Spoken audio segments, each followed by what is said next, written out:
আমরা এখানে ইউজ করতেছি ব্লুটুথ মডিউল HG05। এখানে পিন আছে টোটাল 6টা, তার মধ্যে আমরা ইউজ করতেছি 4টা পিন। একটা হচ্ছে হলো গ্রাউন্ড ভিসিসি, RX এবং TX। তো আমাদের এখানে ভিসিসি টোটাল 4টা পিন আছে, ভিসিসি, গ্রাউন্ড, RX এবং TX। আর্ডুনিওর RX এর সাথে ব্লুটুথের RX এর কানেকশন এবং ব্লুটুথের TX এর সাথে আর্ডুনিওর TX এর কানেকশন আমরা এখানে রেখে দিয়েছি। RX এবং TX এর পিন আর্ডুনিওর সাথে ব্লুটুথের ডেটা ট্রান্সমিশন কন্ট্রোল করে। ব্লুটুথের স্টেট ভেরিয়েবল মোবাইলের সাথে ব্লুটুথের মোবাইলের কানেকশন মেনটেন করে।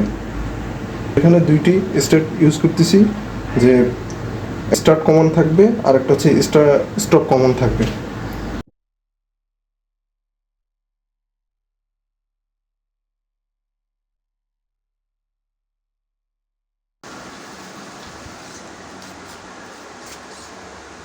Stop.